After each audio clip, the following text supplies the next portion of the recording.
Salut à toutes et à tous, j'espère que vous allez bien et welcome dans un nouvel épisode de podcast. Je suis un peu stressée de reprendre le podcast après un an d'arrêt. Donc je vais revenir dessus tout au long de l'épisode, mais ça a été une année qui a été plutôt chargée et inhabituelle. Et c'est vrai que du coup, dans tout ce qui s'est passé, j'ai un peu mis le podcast à la trappe alors que pour moi c'était quelque chose d'important et c'est toujours quelque chose d'important. Mais bon voilà, cette année elle a été particulière et j'ai pas pu faire de podcast. Je pense que c'est une question de motivation et aussi d'opportunité. Donc voilà, un peu stressé de reprendre. Je sais que vous l'attendez un peu tous et tout, donc ça me fait grave plaisir d'avoir eu vos retours sur ça. C'est le lancement de la saison 5 et je commence la saison par un petit récap annuel de ce qui s'est passé en 2025 et je vais vous parler de ce que j'aimerais faire en 2026. Enfin, ce que j'aimerais faire, comme à chaque fois, hein, je dis, je me mets pas d'objectif très précis pour pas me foutre la pression, mais j'aime bien dire ce que j'aimerais faire et revenir dessus d'année en année pour voir ce que j'ai pu réaliser ou pas, et je trouve ça un peu marrant après de réécouter ce que j'avais dit l'année d'avant et voir ce qui s'est passé. Pour commencer, je vais répondre à la question rituelle, comment ça va vraiment. Écoutez, honnêtement, cette fin d'année a été compliquée, parce que l'année a été compliquée en soi. Il s'est passé beaucoup de choses, des bonnes et des moins bonnes, et j'en parlais sur Twitter l'autre jour. C'est vrai que du coup, j'ai tendance à retenir beaucoup le négatif. Je suis quelqu'un qui extérieurement est très positif. Enfin, je suis une personne très positive, je trouve. J'essaye de toujours aller de l'avant, de montrer que voilà, tout va bien, que je suis heureuse et tout machin, alors qu'au fond de moi, ça va pas forcément et je vais retenir que les petites choses négatives qui se sont produites, alors qu'en fait, il s'est passé beaucoup de choses cool pendant cette année. Mais voilà, la tristesse et tout reprend le dessus sur tout le reste. Et pour moi, le podcast, ça va être l'occasion de revenir sur ce que j'ai pu faire en photo, notamment en photo, hein, parce qu'il s'est passé aussi des trucs dans le privé, mais je vais pas forcément tout détailler ici. Et voilà, ça va me permettre d'être un peu plus fière de moi et de ce que j'ai accompli cette année. Donc c'est vrai que là, je le dis à chaque fois, hein, mais l'hiver, pour moi, c'est une période qui est compliquée. L'anxiété qui revient un petit peu aussi, la santé mentale aussi qui joue pas mal. Et en fait, je pense qu'il y a aussi une période où en fait, on lâche un peu toutes nos émotions et tout. Et c'est la fin de l'année pour moi, surtout après l'année chargée que j'ai eue. Je peux en parler rapidement ici, mais voilà, sur 12 mois, il y en a 6 où j'ai été au chômage. Chômage qui n'a pas été forcément choisi. Parce que ma vie professionnelle a pris un tournant que j'aurais pas pensé. J'en parle un petit peu dans l'épisode de l'année dernière du coup, mais voilà, il s'est passé des choses que j'avais pas prévues et que j'avais pas anticipées et qui allaient pas dans le sens dans lequel je voulais de base, mais au final, je m'en sors pas trop mal. C'est pas ce que j'avais imaginé encore une fois, hein, mais je m'en sors très bien et je suis aujourd'hui un peu contente de ce qui se passe et c'est prometteur et ça peut que aller mieux et que évoluer en tout cas vers ça. J'ai oublié de vous souhaiter déjà aussi à toutes et à tous une très bonne nouvelle année. Je commence très mal ce podcast, ça va être n'importe quoi parce que j'ai plus l'habitude. Mais voilà, j'enregistre ça le 1er janvier, donc je vous souhaite à tous et à toutes une très très bonne année, que plein de bonnes choses se produisent, la santé, la joie, le bonheur, les rires, plein de rencontres, plein d'aventures et plein de photos surtout, parce que pour nous c'est important et je vous souhaite, si vous n'avez pas encore commencé votre pratique, de commencer aussi, peu importe votre niveau et votre matériel. C'est une pratique qui est grave cool et qui a vraiment guidé mon année aussi. J'en parlerai, hein, mais j'ai fait moins de photos que l'année dernière, mais j'en ai fait quand même. Je trouve que du coup ma pratique elle a évolué et elle est mieux et c'est pas parce que je shoote moins que mon travail il est moins qualitatif, bien au contraire je trouve. Donc voilà, globalement ça va pas trop. Mais voilà, ça va aller et je suis confiante que la suite va être cool et que ça va se stabiliser aussi de mon côté perso pour avancer vers des projets un petit peu plus cool. Donc voilà, donc je vais commencer par parler de ce qui s'est passé cette année en 2025. Donc au niveau de la photo, ça a été plutôt calme aussi, hein, au niveau du podcast aussi, hein, comme je l'avais dit, j'aurais aimé faire plus d'épisodes, mais je n'ai pas eu l'occasion de le faire et pendant ma période de chômage, je pensais avoir le temps et au final, non, j'ai pas eu le temps parce que, comme je le disais l'année d'avant, et voilà, je voulais me concentrer sur le pro parce que j'avais une situation qui n'était pas très stable. J'étais en CDD dans la fonction publique, donc moi je travaille dans une université. Du coup là l'idée c'était justement de passer des concours de la fonction publique pour être fonctionnaire et arrêter de stresser par rapport au contrat et tout ça. Donc pendant ces 6 mois de chômage forcé, j'en ai profité pour bosser un max et passer ces concours. Donc je suis pas rentrée dans le détail parce que c'est un peu boring, donc si jamais vous avez des questions, n'hésitez pas à venir en privé, j'en parlerai. Mais voilà, j'ai passé 3 concours différents à 3 niveaux différents, dans un domaine qui n'est pas le mien de base, donc j'avais quand même beaucoup de bases à apprendre, beaucoup de choses à réviser. C'est des concours écrits, des oraux, des dossiers, enfin voilà, j'ai fait beaucoup de choses en même temps. Et j'ai le plaisir de vous annoncer que j'ai réussi un de ces concours, donc pas celui que je visais de base, mais j'ai aucun regret parce que j'en ai eu un. J'ai atterri là où je voulais atterrir, dans le service que je voulais, sur le campus que je voulais. Donc je suis très très contente et très très fière d'avoir réussi ça, alors que plein de gens pouvaient aussi me dire, pas forcément négativement, que j'avais pas forcément ma place là et que c'était très étonnant vu mon parcours que je finisse par faire ça. Et justement, j'ai réussi à prouver à tout le monde tort et que la motivation, justement, et ouais, ma capacité à apprendre, elle est cool et que du coup, voilà, j'ai réussi à faire ça. Donc, j'ai commencé en septembre ce nouveau travail, donc j'ai beaucoup de choses à apprendre. C'est pour ça que la fin d'année a été très sportive parce que je commence un job que je maîtrise pas, donc c'est très stressant, faut que j'apprenne beaucoup de choses, faut être très vite opérationnel parce que on manque de bras et j'ai toujours envie de bien faire. Donc voilà, c'est un peu chaud, mais j'ai rencontré des personnes trop cool qui me font confiance. Et du coup ça va être trop chouette, donc c'est une nouvelle aventure, des nouveaux challenges et c'est ça qui est cool aussi. Là on verra en 2026, mais je vais peut-être en repasser d'autres à un autre niveau, donc la fête elle est jamais finie, mais au moins voilà, je vais avoir cette stabilité de travail dans l'endroit où je voulais et j'ai pu à me prendre la tête sur est-ce que mon contrat va se finir ou pas, comment je vais payer mon loyer et payer mes pellicules le mois d'après et l'année d'après. Donc là au moins je suis sécurisée sur ça et on verra comment ça se passe. Je suis pas enchaînée à l'université non plus, au pire on peut faire des mutations, on peut partir ailleurs et tout, mais au moins voilà, je suis un peu rassurée sur ce niveau-là, j'avoue. Donc ce que j'ai fait en niveau photo, j'en parlais l'année d'avant, mais j'ai continué en fait cette série d'autoportraits. J'en ai fait beaucoup cette année et j'ai réalisé que bah du coup je spoil pour la suite, je suis vraiment désorganisée aujourd'hui, hein. Mais voilà, c'est un projet que j'avais un peu en tête du coup.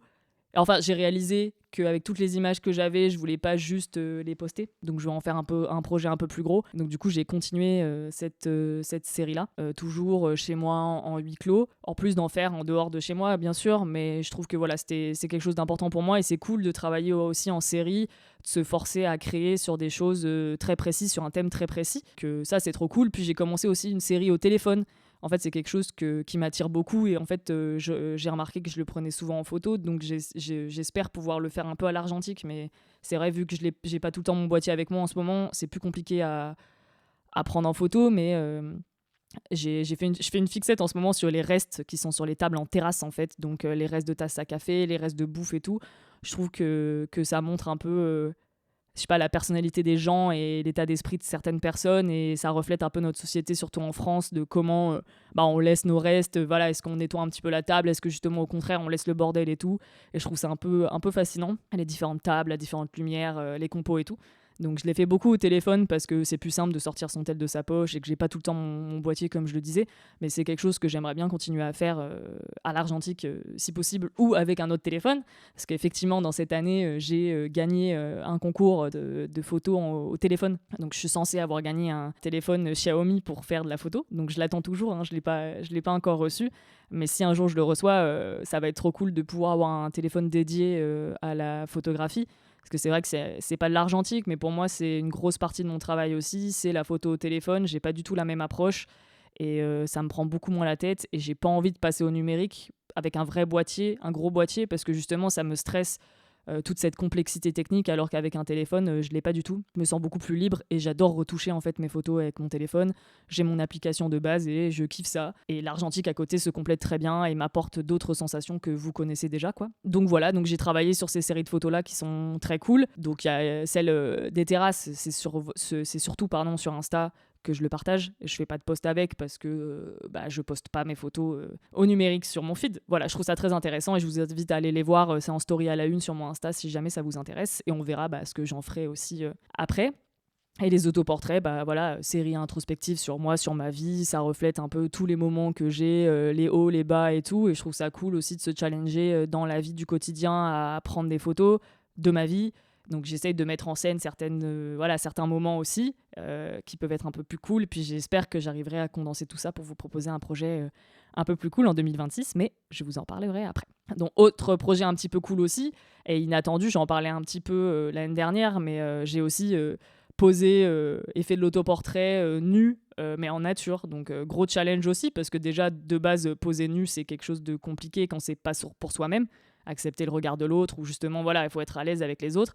Et donc voilà, là cette année je l'ai fait 2 ou 3 fois en pleine nature et tout, et c'était trop cool parce que t'as quand même ce petit truc en mode il faut pas qu'il y ait des gens qui nous voient et tout, puis en même temps il faut être hyper à l'aise et serein avec ce que tu fais aussi. Ça me permet de justement, on en parlait avec Christophe dans cet épisode là aussi, mais de m'apprécier comme je suis et de voir mon corps, et l'autoportrait aide beaucoup pour ça, même pas nu, hein, de juste accepter la personne qu'on est, et on est comme ça et c'est cool, et de s'en servir comme aussi œuvre d'art. T'es là, t'as envie de faire de la photo, pourquoi pas avec soi-même quoi. Donc je l'ai fait 2 fois et c'est vrai que l'expérience était trop cool, les photos sont trop belles, j'en ai mis un peu sur Insta, et je trouvais ça trop chouette de se challenger aussi sur un type de pratique comme ça, et c'est vrai que j'aimerais bien en faire plus, pas forcément en nature, hein, mais voilà, accepter mon corps comme il est et poser pour d'autres personnes et avoir le regard et des autres aussi sur soi, mais je sais pas comment expliquer ça, mais pas en tant que corps sexualisé en fait, juste un corps parce que c'est un corps, et je trouve ça trop cool, et c'est vrai que la démarche de Christophe elle est trop cool là-dessus. Enfin voilà, du coup on a beaucoup travaillé là-dessus en début d'année. J'ai aussi collaboré avec l'Homographie France. En fait je leur ai envoyé un DM en leur disant voilà écoutez, j'aimerais bien que vous m'envoyiez des pellicules, qu'est-ce qu'on peut faire ensemble, est-ce qu'on peut faire quelque chose ensemble, et ils m'ont répondu que oui, ils pouvaient m'envoyer des pellicules et qu'on allait faire un article, une interview ensemble. Donc c'est les choses que j'ai faites, ils m'ont envoyé 3 pellicules je crois, et suite à ça je les ai shootées et on a fait une interview ensemble. Donc l'article elle est dispo en lien dans ma bio sur Insta, donc c'était hyper cool. Et en plus de ça, du coup les photos étaient cool, ça vous a grave plu, ça faisait longtemps que j'avais pas eu autant de retours sur Insta, genre je crois que j'ai fait on s'en fout des stats hein, mais je crois que j'ai fait des stats de fou sur ce post.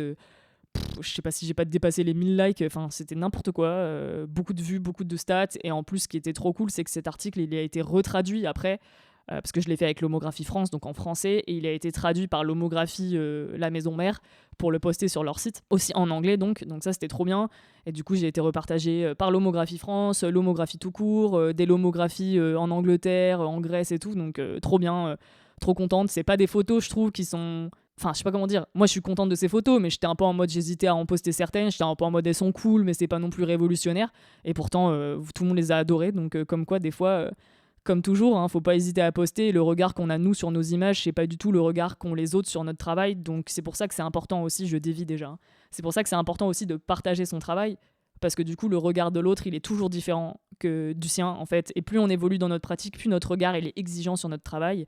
Et c'est pour ça que c'est important d'avoir des retours d'autres personnes, parce qu'on va pas avoir la même sensibilité. Et puis en plus, nous, on est très attachés au moment auquel on l'a vécu. Donc du coup, on peut... Et je crois que c'est Willem qui en parlait dans une vidéo, justement, que je viens de regarder ce matin.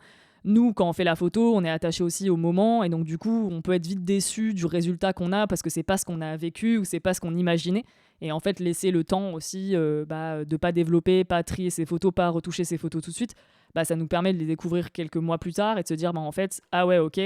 Enfin, le détacher du moment auquel on a fait l'image et retrouver son image après et voir d'autres choses. Et c'est cool aussi dans ce sens-là, et c'est trop bien d'avoir des retours comme ça de gens que je connais ou pas, parce que là justement ça a percé, donc c'est pas mon audience habituelle, c'est pas vous qui avez vu ces photos, c'est un peu plus que vous, et du coup ça m'a fait trop plaisir de voir que ouais effectivement en fait même si je trouvais que c'était pas très travaillé, pas très abouti, donc en fait mon regard il s'affine, et que du coup maintenant je me fais confiance, et que donc je vais... Enfin, c'est ce que je disais l'année dernière, mais je suis très contente de justement me poser moins de questions. J'ai pas fait plus de photos techniquement parce que j'ai fait moins de pellicules, mais j'ai shooté si j'avais envie de shooter sans me poser trop de questions, et voir après que ça plaît quand même, c'est cool, parce que ça veut dire que mon œil et mon univers il plaît aussi, et ça c'est trop cool, et c'est un truc que ouais, j'ai fait en 2025. C'est que j'ai appris à me faire confiance, et je trouve que ma pratique elle a bien évolué, mon style aussi, et je suis trop fière de où j'en suis arrivée, quoi. J'ai fait beaucoup plus peut-être de street photo, un peu moins à Lyon. En fait, je sais même plus, mais j'ai fait mes photos, et je trouve que le résultat à chaque fois, vu que je me fais plus confiance et que je sais ce que je cherche et que je fais moins d'images, en fait, les photos que j'ai, elles me plaisent plus. Et c'est vrai que sur la fin d'année, quand je regardais mes images, sur 36 photos, j'avais beaucoup de photos qui me plaisaient, quoi. Et j'étais un peu en mode, c'est trop bien. Genre, il n'y a pas de... forcément, il y a des ratés, mais je veux dire que du coup, je suis moins en mode, il faut jeter toute la pellicule et il faut refaire.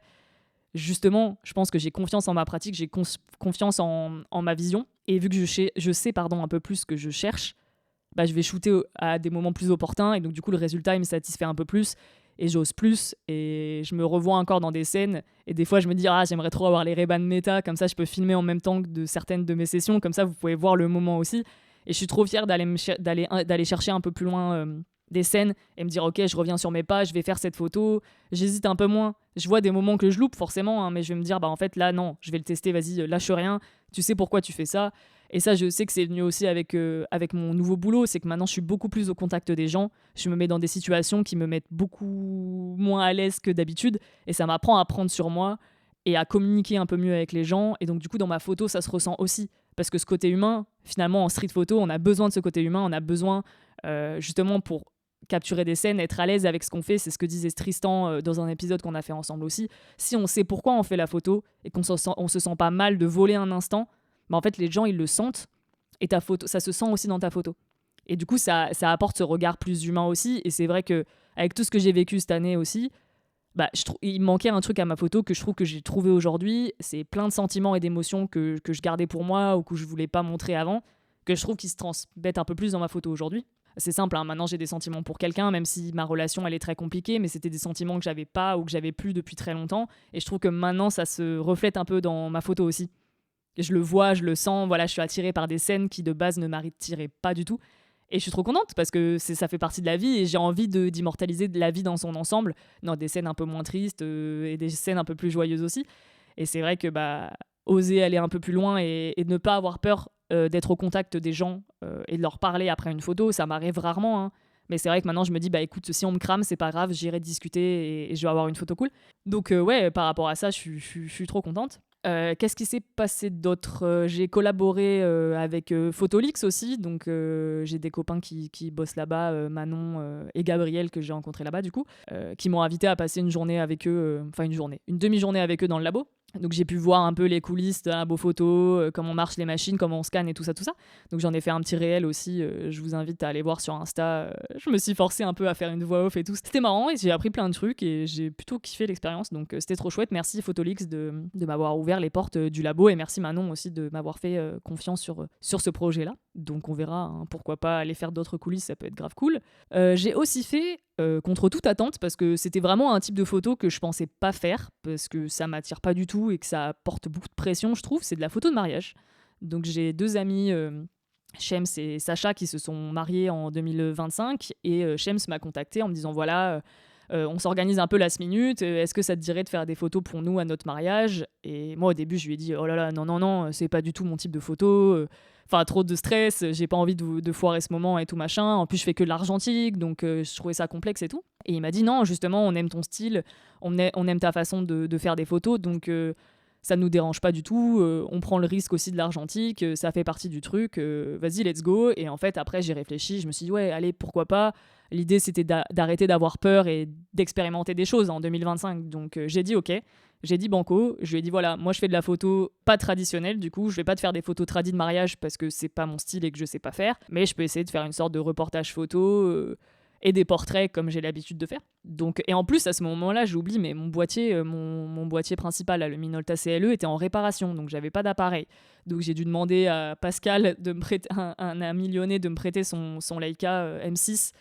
Et par chance, moi j'ai les optiques, donc il m'a prêté son boîtier nu pour une journée, donc merci Pascal vraiment. Et donc j'ai shooté au M6, j'avais aussi un réflexe et j'avais aussi mon moyen format. Et il y avait Christophe qui était là pour m'aider, heureusement, parce que 3 boîtiers c'est compliqué à gérer. Mais voilà, j'ai fait mes petites photos, un peu en mode reportage. À la mairie, c'était moins intéressant parce que du coup, je l'ai fait au réflexe et c'était un peu voilà. J'ai essayé de faire des photos traditionnelles et c'est celles qui sont moins bien. Mais j'ai fait surtout en mode un peu street en sortie de mairie, sur le chemin pour aller chez eux. On a fait du portrait aussi en extérieur. Enfin, franchement, c'était trop cool. C'est hyper dur d'expliquer ça. Et après, quand on était chez eux, voilà, j'ai fait de la photo au flash en noir et blanc et je me suis juste éclatée à prendre des scènes de vie en photo et de capturer des petites choses un peu cool qui n'avaient pas forcément de sens, mais qui au final rendent des moments. Enfin, c'est des vrais moments humains, quoi, et je trouve ça cool. Et je trouve ça marrant parce que c'est vraiment effet street photo, mais avec des gens qu'on connaît, quoi. Et ils ont adoré les images, et moi aussi j'ai adoré l'image, et j'ai adoré le moment, même si c'était stressant quand même. Mais c'était trop cool, et je suis trop contente des photos, et je sais qu'ils sont très contents aussi, donc merci Shems et Sacha, et beaucoup de bonheur à vous pour les prochaines années, quoi. Qu'est-ce que j'ai fait d'autre? Oui, du coup, j'ai eu des problèmes de boîtier. Comme je disais, mon Minolta CLE est parti en réparation quelques mois. J'ai eu la chance que Tristan me prête un boîtier à lui. donc un Leica M4P, si je dis pas de bêtises. Donc j'étais trop contente, il m'a sauvé la vie. Vu que j'ai les optiques, il m'a prêté le boîtier nu et j'ai pu shooter un petit peu avec. Et c'était grave cool. Bon, j'avoue que je préfère mon Minolta CLE, ça m'a permis de me dire vraiment que c'est mon boîtier de cœur et mon boîtier préféré pour toute la vie, quoi. Mais l'expérience était trop cool et merci beaucoup Tristan de m'avoir lâché ton boîtier parce que ça m'angoissait de fou de pas avoir de boîtier et pas pouvoir faire de photos. Donc on va me dire que j'en ai d'autres, mais pour moi le télémétrique il a pris une place dans ma vie dans ma vie photographique. Je suis vraiment une drama queen. Dans ma vie photo qui est très importante. C'est compliqué d'expliquer ça à des personnes qui shootent pas avec un télémétrique. Mais pour moi, c'est une liberté et une facilité et une légèreté, enfin même juste pour la mise au point et tout, comparé au réflexe qui est tellement mieux, quoi. Et pour moi, c'est hyper dur de reprendre mon Minolta en réflexe aujourd'hui pour shooter. Enfin, j'ai pas du tout la même approche. Et dans ma photo quotidienne et de la street, j'ai vraiment besoin de mon télémétrique, quoi. Donc voilà, et après je l'ai récupéré et tout va bien. Heureusement, mon Minolta CLE est en pleine forme et en parfaite santé maintenant. Je me suis acheté un nouveau moyen format du coup. C'était pas du tout prévu que je m'achète ce type de format-là. Mais en fait, pour mes autoportraits, j'empruntais en fait le Yashica mat de Benji et un Yashica d'une pote aussi. Et en fait, ils ont eu des petits problèmes techniques. Et Benji a dû le renvoyer pour le réparer et tout machin nanana. Et je me suis dit, écoute, pourquoi pas acheter toi-même ton propre boîtier parce qu'au final, un Yashica mat 6.6, c'est pas du tout... Enfin, 6.6 en fait tout court, c'est pas du tout la même approche que... je pouvais avoir avec mon Bronica 645. Le format carré, c'est une approche qui est totalement différente. Puis c'est surtout qu'il est tellement léger. Et ça fait du bien, c'est que du coup, je peux l'emmener avec moi un peu en vadrouille. Il prend pas de place, il est pas lourd, il me fait physiquement pas mal. Puis en fait, dans ma série d'autoportraits, le format carré, il est devenu essentiel pour avoir une continuité de style, en fait, dans le rendu que je veux. Donc du coup, j'ai craqué. J'ai dit, bon, allez, YOLO, vas-y, achète-toi un boîtier là, vas-y. Bon, il a encore des problèmes techniques, parce que j'ai l'impression que j'ai pas de chance du tout avec les Yashica. Mais c'est pas grave, je le kiffe, ce petit boîtier, et il m'a bien servi... une bonne partie de l'année et il va continuer de servir. Il fait partie de mon top de boîtiers. Aujourd'hui, je tourne beaucoup au télémétrique avec le Minolta et avec le Yashica. Et c'est vrai que mon Bronica, j'ai toujours pas revendu. Donc n'hésitez pas, si jamais ça vous intéresse, un Bronica ETRC 645 avec 3 optiques dessus et un prisme. Je veux toujours le vendre, voilà, parce qu'il me convient plus et c'est juste qu'il faut que je le fasse réviser, blablabla. Et j'ai pas eu la foi et le modèle que je veux, il coûte vraiment un rein maintenant.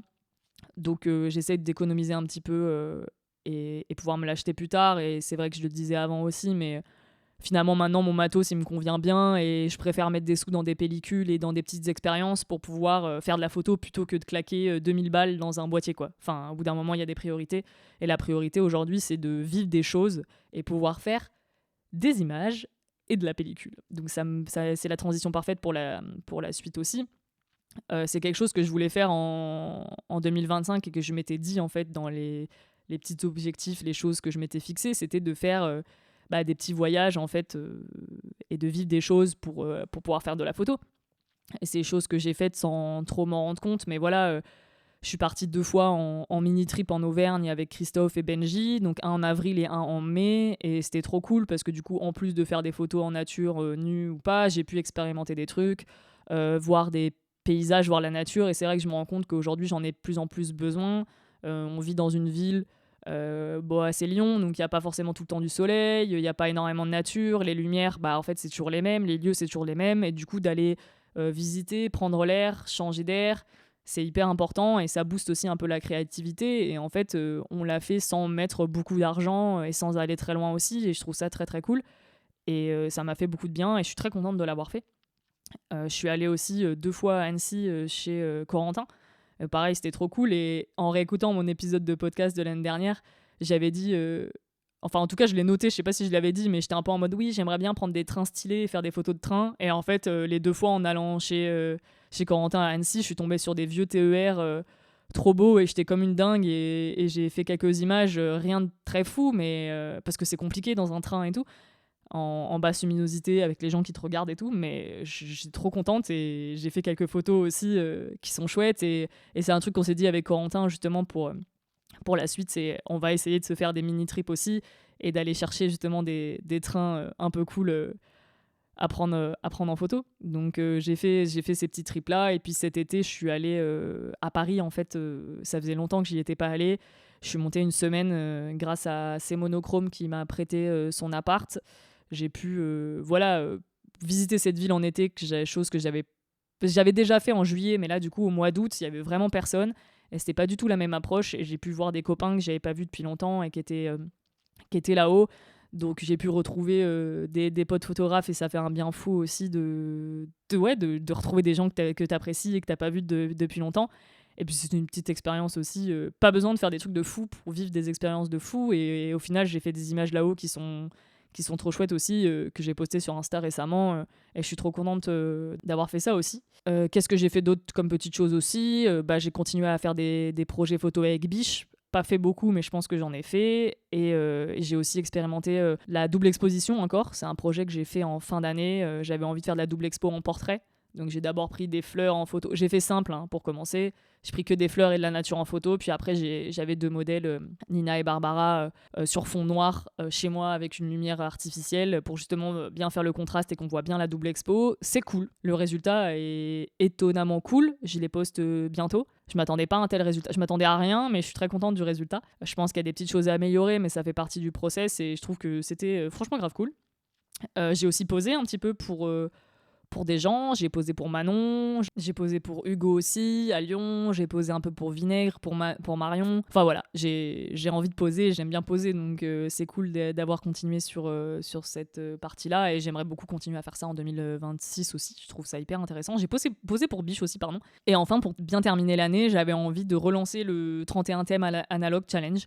Donc j'avais dit que j'en ferais plus, parce que je trouve qu'on était arrivé au bout, que c'est compliqué à organiser, parce qu'il faut trouver les thèmes et tout. C'est toujours un peu compliqué, je trouve, de trouver des thèmes intéressants, pas trop compliqués. Enfin voilà, c'est beaucoup de choses. Et j'étais un peu en mode, bah non, j'en ferai pas et tout machin. Puis en fait, je me suis dit, bon, la fin d'année, c'est toujours un peu morose, c'est compliqué de partager ses photos, ça peut peut-être faire du bien à tout le monde de relancer un challenge. Et je l'ai fait. Et du coup, vous avez adoré, ça a été un mois de décembre qui a été hyper chargé. Je l'ai fait un peu plus sur Insta que sur Twitter. Je l'ai lancé sur Twitter, mais vu que ça fait 1 an qu'on poste plus grand chose là-bas et que tout le monde se barre parce que c'est devenu un peu le réseau social du malade là, donc on s'est un peu tous barrés. Donc du coup, je l'ai fait en story sur Insta et ça a trop bien marché. Je pensais pas du tout avoir autant de gens. Je pense qu'il y avait genre 200 stories par jour. Même moi, j'étais incapable de regarder toutes les stories. Donc je suis désolée de pas avoir vu toutes vos photos. J'en ai vu pas mal, mais j'ai pas tout vu. C'était compliqué, mais je sais que vous avez apprécié. Vous m'avez envoyé plein de DM et tout, et c'est trop bien. Je suis trop contente que vous partagiez vos photos comme ça, que ça vous motive, que vous puissiez vous rencontrer et tout. Non, franchement, à chaque fois, ça me remplit de joie ce qui se passe, et j'espère que ça vous motive en fait pour poster plus et partager plus, et pas avoir peur de sortir des archives, de retravailler ces archives et d'aller se challenger. Et puis c'est cool de voir les interprétations de tout le monde. J'avais augmenté un petit peu le niveau parce que tout le monde me sortait des thèmes abracadabrants, donc je me suis dit bon allez, tant qu'à faire, on va y aller. Et donc j'ai essayé de faire un mix entre du simple et du un peu plus compliqué. Mais c'était trop cool, j'ai kiffé l'expérience, et on verra si en 2026 j'en refais un autre. Vous me demandez déjà si je vais en faire un autre, donc on verra l'année prochaine, mais je pense qu'un par an ça peut être cool, on verra. Et j'avais dit que j'aimerais l'ouvrir à plus de gens et en faire un peu plus global et pas que argentique. J'avais fait 2 stickers, puis au final, les gens au numérique l'ont pas forcément vu ou ont quand même mis leur numérique dans le hashtag argentique et tout. Mais bon, en soi, c'est pas très grave tant qu'on a kiffé l'expérience et tout. Je trouvais ça chouette, et on verra l'année prochaine si on en refait un ou pas. Je ne sais pas. À vous de me dire. N'hésitez pas à me dire. Donc voilà, grosso modo, c'est ce que j'ai fait en 2025, en plus de tout ce que je disais par rapport au concours et tout, et au chômage où j'ai dû pas mal bosser et régler des problèmes perso aussi avec mes histoires de cœur compliquées, et des histoires amicales qui se sont pas passées comme prévu aussi. Donc malgré tout, je trouve que j'ai fait pas mal de photos, et que, comme je le disais, ma pratique elle a bien évolué, et je suis fière de... Ouais, c'est fait bizarre de m'entendre dire ça et de le dire, mais je pense que j'ai besoin de me le dire plusieurs fois, et je suis fière de ce que ma photo devient aujourd'hui. Et c'est vrai que j'aimerais faire plus de projets autour de ça. Et ça fait partie des objectifs que je m'étais fixés pour l'année d'avant. C'est que je voulais faire du collectif, je voulais faire des projets, faire du ensemble et tout.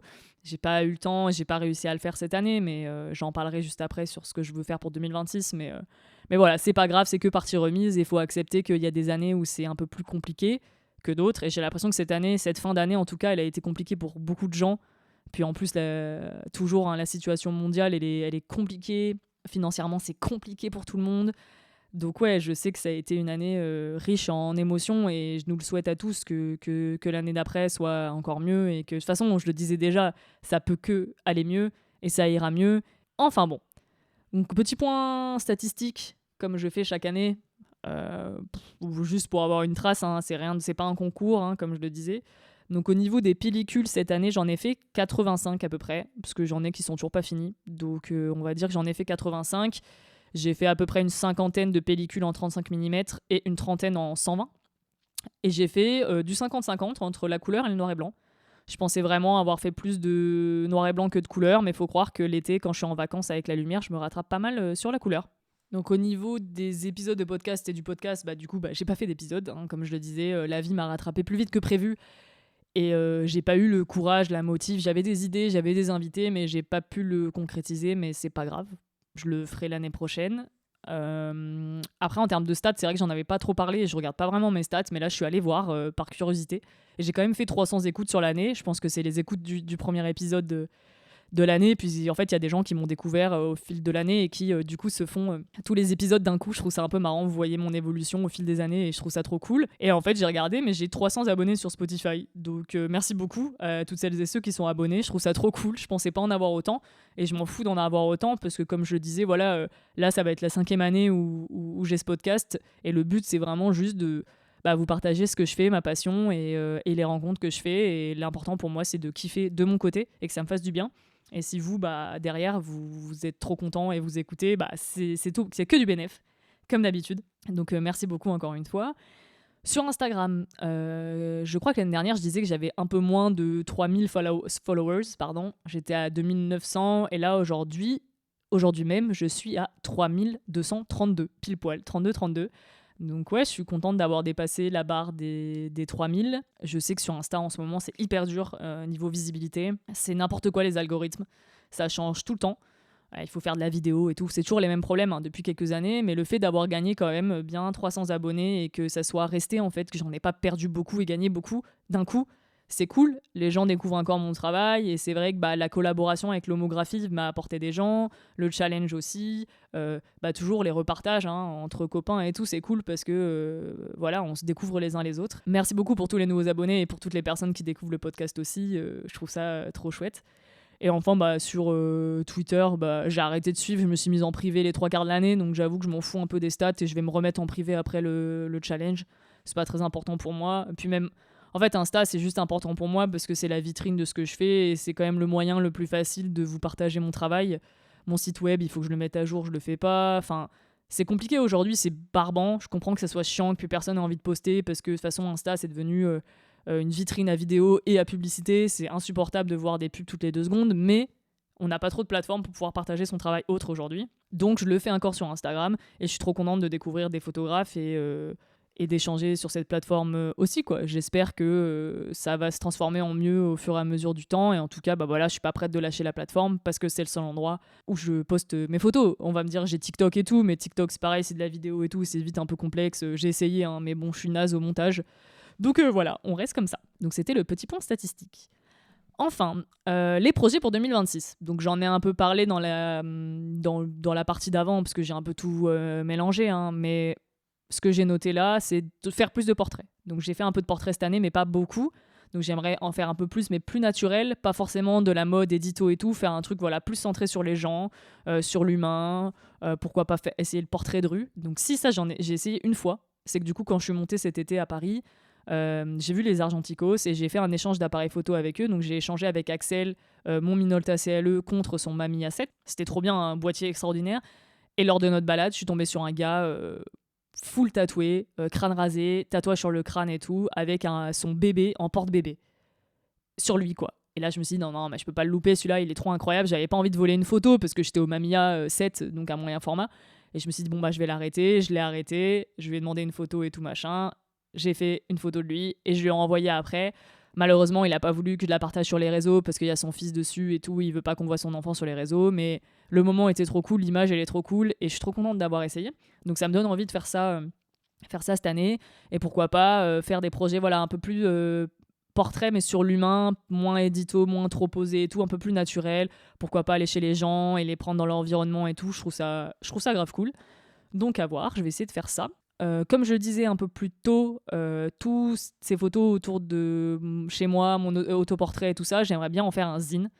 Donc là, je suis en train de commencer à collecter, regarder tout ce que j'ai fait.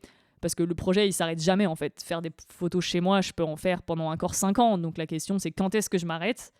Et j'ai réalisé en préparant le podcast et en réfléchissant, même encore hier, je me suis dit, en fait, je vais avoir 30 ans cette année, en 2026. Donc je me dis, pourquoi pas le sortir à peu près pour mes 30 ans aussi et dire, bon voilà, c'est mes dernières années de vie avant ma trentaine.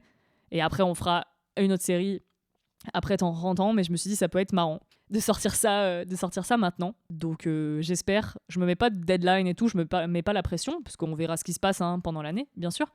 Mais s'il peut sortir en 2026, je trouverais ça un peu cool, l'année de mes 30 ans, de sortir un petit zine. Voilà, j'ai hâte de voir quelle forme, comment ça va se passer. Je sais pas, ça va être encore une aventure particulière, mais ça va être cool. J'adore ce petit challenge-là.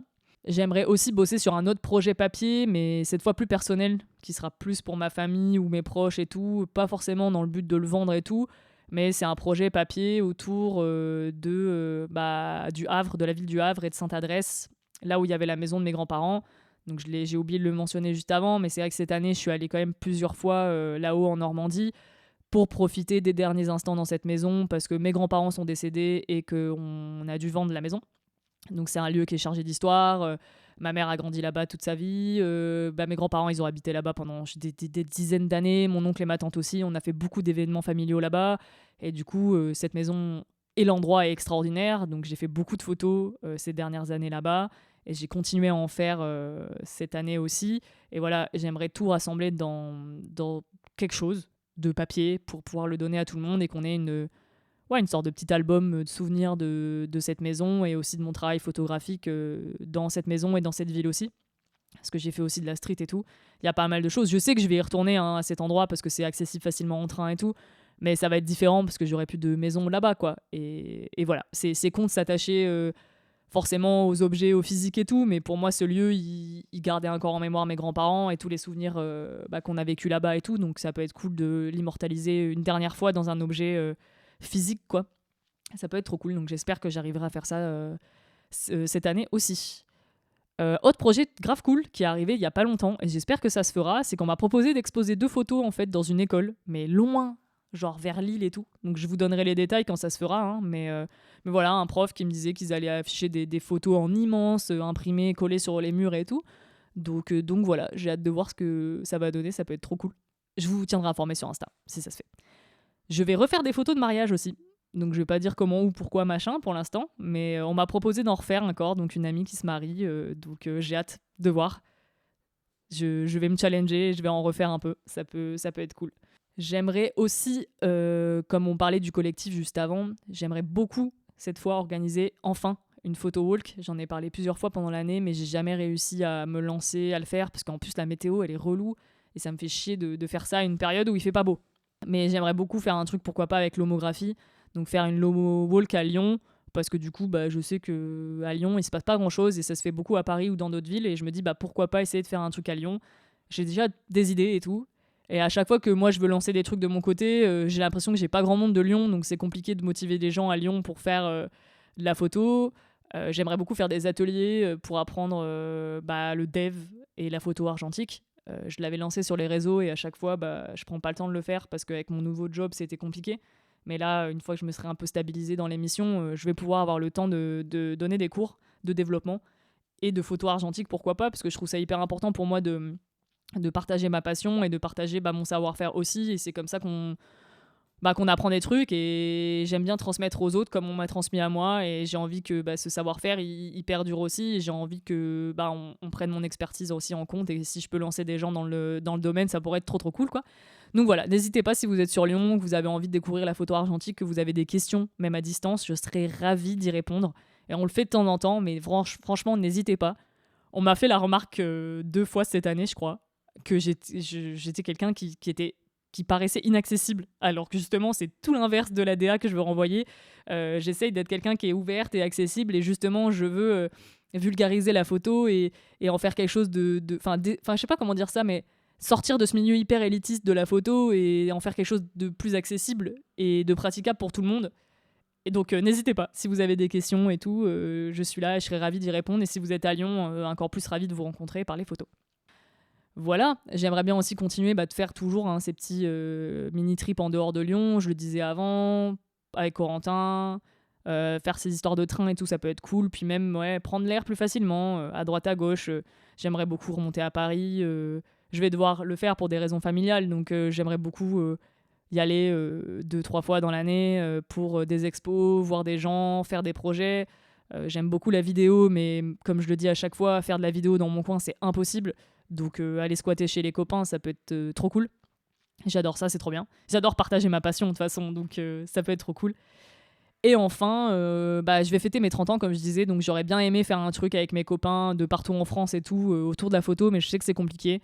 Donc pourquoi pas, moi, me déplacer et aller voir mes potes en 2026, un peu partout en France. Mais bon, pas de pression. Si ça doit se faire en 2027, ça se fera en 2027. Mais voilà, c'est quelque chose que j'ai envie de faire. J'ai 2 copains qui sont venus à Lyon cette année, donc 3 copains qui sont venus, donc ça m'a fait trop plaisir de voir des gens. Et c'est pareil, j'ai oublié de parler du podcast, mais voilà, refaire des épisodes de podcast, au moins un autre avec un invité. J'ai déjà des personnes en tête et tout, donc j'espère vraiment que je vais en faire, que je vais réussir à en faire, parce que c'est trop cool que vous découvriez d'autres gens, et même pour moi ça me motive à chaque fois d'interviewer des gens et de discuter avec eux et tout, donc voilà, le podcast cette année ça pourrait être trop cool. Voilà, globalement. Je pensais pas avoir autant de choses à dire, donc je suis très contente. Maintenant je vais passer à la petite foire aux questions que je fais chaque année. Donc j'ai pas eu beaucoup de questions cette année, mais c'est pas grave, je vais quand même répondre aux 3 que j'ai eues, qui sont hyper cool. On m'a demandé qui m'inspire en ce moment dans la photo ou dans la vie. Donc en photo, Martine Parr, toujours. C'est mon inspiration principale dans ses couleurs, sa façon d'être, sa façon de photographier et tout. Malheureusement, il est décédé il y a pas si longtemps, donc ça me touche encore plus. Et j'ai acheté son autobiographie, j'ai acheté ses bouquins, et voilà, sa démarche, elle est toujours, pour moi, hyper importante, et c'est ce qui me pousse à aller aussi à faire de la photo de plage et tout, et me mettre à fond dans ce délire-là. C'est une grosse inspiration. Il a jamais rien lâché, même quand il était pas trop apprécié au tout début de sa pratique et tout, parce qu'il faisait de la photo couleur, alors qu'à l'époque, c'était très noir et blanc et tout machin. Je trouve qu'il a rien lâché, et même humainement, ça avait l'air d'être une personne extraordinaire. Et c'est vraiment une grosse source d'inspiration pour moi, et je tends vers ce type de photo-là. Après, en photographe, je dirais aussi Sarah Van Rij. J'ai acheté son dernier bouquin récemment, et je trouve qu'elle a une photo qui... Enfin, faut aller voir parce que c'est hyper dur à décrire, mais entre les jeux d'ombre, de lumière, de contraste, de forme et tout, d'autoportrait, il y a un mix de tout ça qui est vraiment cool. Et c'est très artistique et c'est vraiment chouette. J'aime aussi beaucoup Cicilou. Elle fait des vidéos sur YouTube, elle poste sur Insta des réels, des TikTok et tout, et je trouve que sa démarche aussi, elle est cool, très humaniste. C'est une américaine, donc les Américains, ils ont beaucoup la tchatch. Elle va à la rencontre des gens, elle fait plein de projets autres que la photo. Enfin, sur la photo, mais pas que photo, dans son propre délire à elle, et je trouve que, je sais pas, à chaque fois qu'elle fait des trucs, je trouve que c'est toujours trop cool, donc elle m'inspire de ouf. Inspire, pardon. Et enfin, Polybi, toujours aussi, pour ses vidéos, ses walkie-talkie, ils sont trop bien, c'est un format qui se regarde trop bien. J'apprends toujours plein de choses. Les Américains, ils ont une vision qui est totalement différente de la nôtre, et il est allé un peu plus loin là cette année, enfin l'année dernière, il est allé dans d'autres villes que New York, il a interviewé des Italiens et autres, donc c'était hyper intéressant. J'adore ce format, et j'adore plein de youtubeurs de façon générale, c'est trop cool de voir des gens parler de leur pratique, et je trouve qu'on apprend pas mal.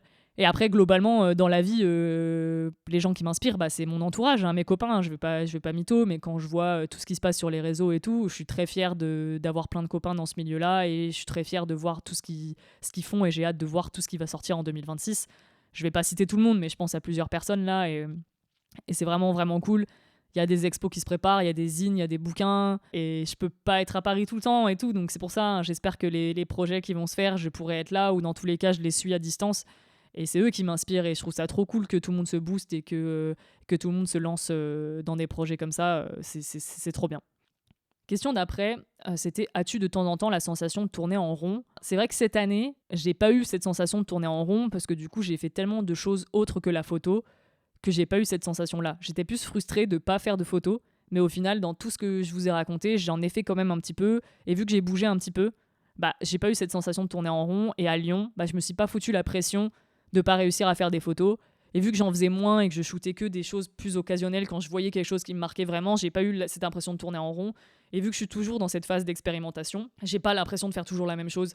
C'est que du coup, je vais tester tout le temps des nouvelles choses, et je me pose plus de questions, moins de questions, alors que l'année dernière, j'étais un peu en mode j'aimerais moins me poser de questions et tout. Je trouve que j'ai réussi à faire ça cette année. Et j'espère continuer à faire ça, enfin l'année dernière, vous avez compris, et j'espère continuer à faire ça là en 2026. Donc oui, je connais cette sensation, mais cette année, l'année dernière, pardon, je trouve que je l'ai pas eu, et j'espère ne pas l'avoir en 2026 aussi. Et si je l'ai, je vais pas hésiter à aller regarder le travail des autres, regarder des bouquins, essayer de chercher l'inspiration un peu ailleurs, me dire voilà quel lieu j'ai pas photographié, qu'est-ce que j'ai pas tenté de faire, comment je pourrais le faire. Et c'est sans se prendre trop la tête non plus, hein. Je rumine pas et je passe pas des heures à me poser des questions, mais voilà, c'est se dire ok, est-ce qu'il n'y a pas quelqu'un qui peut m'accompagner pour faire ça si j'arrive pas à le faire tout seul. Voilà, c'est se motiver comme ça, c'est aller rencontrer des gens. C'est quelque chose que j'ai pas dit aussi pour 2026, mais j'aimerais rencontrer plus de gens aussi. Ça a été une année compliquée, donc je suis restée dans ma grotte, et là aujourd'hui j'ai envie de rencontrer des gens, j'ai envie qu'on se tire un peu tous vers le haut et qu'on s'apporte des trucs mutuellement. Donc c'est aussi une façon d'éviter de tourner en rond, hein, de croiser les regards, d'expérimenter des choses. Donc non, en 2025, j'ai pas eu cette impression-là, et j'espère ne pas la voir en 2026, mais je trouve ça normal en fait, hein, de tourner en rond, de se poser des questions, et au pire de pas faire de photos, parce qu'on a des phases aussi, hein, c'est de l'art, donc la créativité, on n'en a pas tout le temps, et elle se travaille, je pense, surtout. Voilà. Et enfin, une question que j'ai trouvée trop cool, qu'as-tu envie de laisser en 2025 et qu'as-tu envie d'apprendre en 2026 ? Donc en 2025, j'aimerais laisser de côté ce que je vous disais en début de podcast, le côté négatif que je peux avoir sur moi en général et sur mes accomplissements et mes peurs aussi. C'est qu'aujourd'hui, mon anxiété, elle vient de... Enfin, je sais pas qui nourrit quoi, mais il y a cette peur un peu sous-jacente qu'il m'arrive des trucs parce qu'il m'est arrivé des trucs. Et du coup, c'est vrai que ça va me bloquer pour certaines choses, et j'aimerais laisser ça de côté, me faire encore plus confiance et aller encore plus de l'avant et tenter des trucs et pas avoir peur d'échouer, parce que c'est ce que j'ai fait en 2025, hein. J'ai tenté des trucs que j'avais peur d'échouer et au final j'ai réussi. Donc pour 2026, ça devrait être un peu la même chose. Et qu'est-ce que j'ai envie d'apprendre ? J'ai envie d'apprendre à me faire encore plus confiance et ouais, à tester encore plus de choses et pas avoir peur de vivre des expériences de dingue, même si au final ça se passe pas toujours comme prévu et que je souffre pour plein de raisons. Il y a quand même plein de choses à apprendre aussi, donc, et à expérimenter et à vivre de cool. Donc garder le positif plus à cœur que direct le négatif de « Ah, il s'est passé ça, ça m'a pourri ma journée, ah, ça m'a pourri mon moment et tout ». Apprendre à laisser ça de côté et à garder le positif pour nourrir le positif et pour amener d'autres opportunités. Et se saisir des opportunités. Et je pense que j'ai appris ça, hein, en 2025. C'est pas parce que ça se passe pas comme prévu que ça se passe pas bien quand même. C'est que, voilà, je pense aux professionnels, j'ai fait un petit virage, j'ai pris 1 ou 2 pas en arrière comparé à ce que j'avais imaginé. Et aujourd'hui, quand j'y repense, je regrette pas du tout et je suis très fière d'avoir fait justement ces 2 pas en arrière pour avoir plus de recul et plus d'expérience sur ce qui va se passer après. Et je trouve que justement, ça m'a permis de devenir plus adulte, plus sûre de moi. Et c'est vrai qu'aujourd'hui, je pense que ça se sent aussi peut-être dans ma façon de parler. Je trouve que j'ai beaucoup évolué là-dedans. C'est peut-être pas très clair, hein. C'est vrai que je trouve qu'au début de l'épisode, je devais bégayer un petit peu. En plus, je suis un peu malade, donc c'est un peu compliqué. Mais voilà, j'ai envie de laisser 2025 derrière, laisser le négatif de 2025 derrière et apprendre à rester positif pour 2026. Donc merci beaucoup de m'avoir écouté jusque-là. Ça a été encore un épisode assez intense. Je pense que j'avais besoin de vider mon sac, encore une fois. Et au moins, je vous fais un épisode long pour rattraper 1 an de vide.